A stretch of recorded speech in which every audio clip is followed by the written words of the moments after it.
આટલા દિવસથી મેં યુટ્યુબ ચાલુ કર્યું છે, પણ અત્યારે જોઈએ એટલો સબસ્ક્રાઈબર નથી.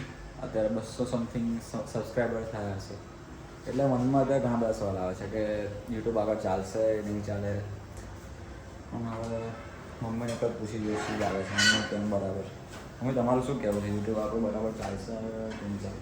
ચાલશે ને, યુટ્યુબ આપણું ચાલશે.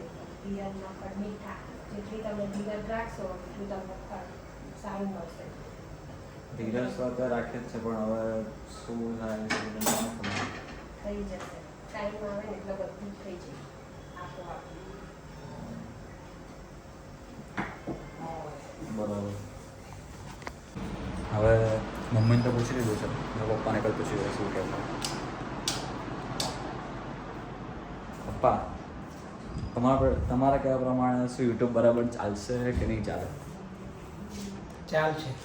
એટલે કેવી રીતે ચાલશે? કેમ કે આપણે આટલા દિવસથી સડિંગ હું વિડીયો બનાવું છું, એટલે એક દિવસના 2 થી 3 વિડીયો સડિંગ હું મૂક કરું છું. કન્સિસ્ટન્સી ડેલી રાખે છે, પણ તો બી તમારા કહેવા પ્રમાણે વિડીયો આગળ ચાલશે કે નહીં ચાલે? યુટ્યુબમાં આગળ વધારશે કે નહીં વધે? વધારે ને અત્યારની જનરેશનને બધું આવું જોવું ગમે છે એટલે યુટ્યુબ તો રહેવાનું સદાબહાર અને ચાલવાના પ્રોગ્રામ.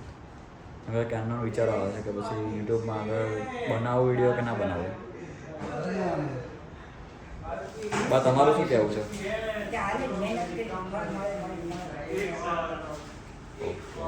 મહેનત પરિશ્રમ કરીએ તો કરીએ ખરા બધા ભાઈ